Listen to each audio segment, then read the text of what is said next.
महाभारत में जब जब पढ़ता हूं, युद्ध का एक एक दिन बढ़ता चला जाता है और मुझे कृष्ण के ऊपर बेचैनी प्रारंभ हो जाती है। मुझे लगता है अब तो कूदो, अब तो करो, अब तो कुछ करो। वो कुछ भी हो जाने देते हैं। जब नारायण श्रीहरि ऊपर से नीचे चले, राम के अवतार के बाद मर्यादा पुरुषोत्तम बड़े ठाकुर के अयोध्या से विदा होकर साकेत पहुंचने के बाद ये योजना बनी कि अब छोटे ठाकुर को नीचे भेजा जाए, तो सारे देवी देवता, सारे नक्षत्र भी पृथ्वी पर चलने के लिए आतुर हुए। सदा ऐसा होता है। शेषनाग आ गए थे लक्ष्मण के रूप में, सब लोग नीचे आ ही जाते हैं। सूर्य भी तैयार हो गया, इंद्र भी तैयार हो गए, सबने अपने अपने अंश भेजे पृथ्वी पर। इंद्र का अंश कौन है? अर्जुन है। सूर्य का अंश कौन है? कर्ण है। एक देवता ऐसा था जिसने कहा जी मैं तो जा नहीं रहा, तो भगवान ने कहा अपने लड़के को भेज दे। उसने कहा मेरे को तो अपने लड़के से बहुत प्यार है, मैं तो भेजूंगा नहीं, और मैं इतने दिन दूर कैसे रहूंगा, मेरा बेटा तो इतना सुंदर है। वो देवता था चंद्रमा। इस चंद्रमा को शुरू से ही शिकायत रहती है। अच्छा, भगवान का तो वंश था। भगवान ने कहा कि अजीब आदमी है तू, हमारे ही घर के लोग नहीं जाएंगे तो दुनिया क्या कहेगी।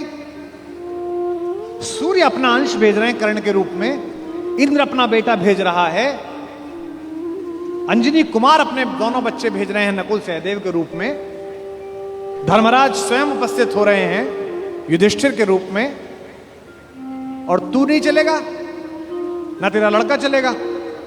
उसने कहा कि कन्हैया एक काम कर लो, लड़का ले जाओ मेरा, दो शर्तें हैं, एक तो लड़का आपके पास रहेगा, और बोले एक ये 16 साल का हो जाए तो उसे वापस भेजना पड़ेगा तुरंत। चंद्रमा का वो पुत्र क्या बन के आया? कृष्ण का प्राणों से प्रिय भांजा अभिमन्यु बनकर उपस्थित हुआ। चंद्रमा के पुत्र के रूप में जन्म लिया। और भगवान का अगर कोई योग्यतम शिष्य है जिसने भगवान से शस्त्र विद्या सीखी है, वो अर्जुन का बेटा अभिमन्यु है। अपने पिता की तेजस्विता से भी वो आगे है। इस समय दुनिया की आईवीएफ लैब्स ये बता रही हैं कि प्रसव के काल में जो कुछ सुना पढ़ा गया है उसका बच्चे पर असर पड़ता है।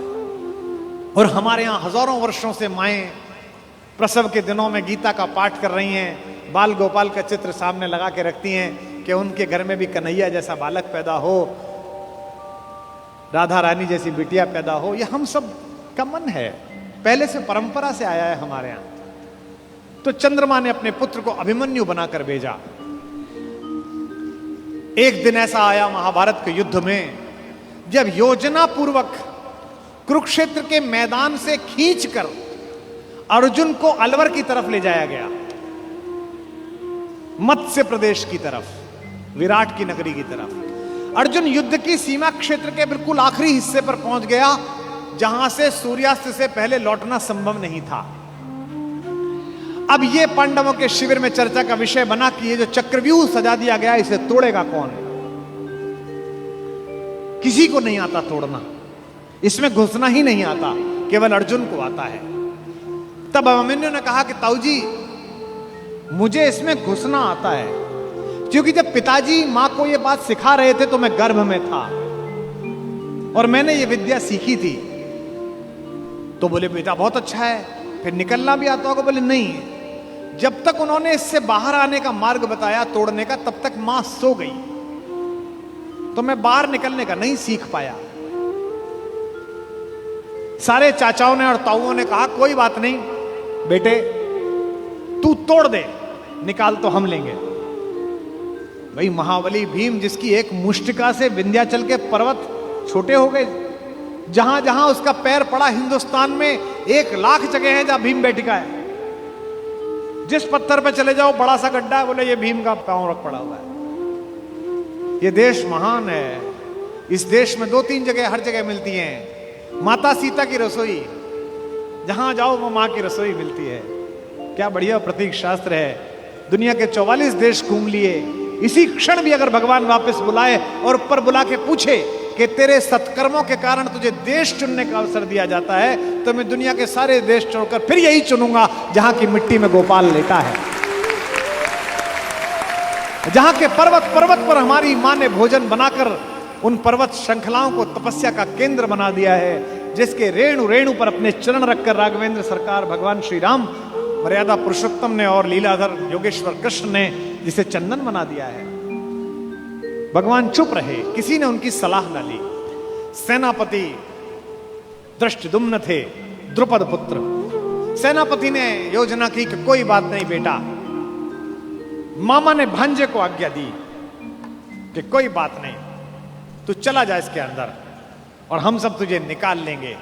इतिहास गवाह है, तारीख गवाह है कि अभिमन्यु ने उस चक्रव्यूह को तोड़ा और चक्रव्यूह के दूसरे चक्र में ही पांडवों की सेना को बाहर कर दिया गया और चक्रव्यूह में वो अकेला रह गया। क्या लड़ा, अद्भुत युद्ध हुआ। सुनते हैं कि इंद्र माताली से, जो उसका सारथी है, जो उसका ड्राइवर है, उससे बोला कि रथ लेकर चलो। उसने कहा अभी तो दिन पूरा चढ़ा हुआ है, मैं कैसे आऊं? उसने कहा देखने आओ कि युद्ध कितना सुंदर हो रहा है। अभिमन्यु जिस दिन जा रहा था लड़ने के लिए, उसने सबके पैर छुए। युधिष्ठिर ने कहा जीते रहो मेरे लाल। दृष्टद्युम्न ने कहा जीते रहो मेरे बेटे।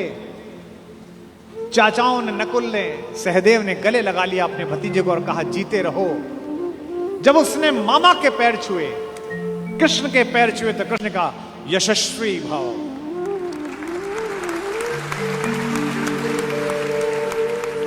जब अभिमन्यु शिविर से बाहर निकला और कृष्ण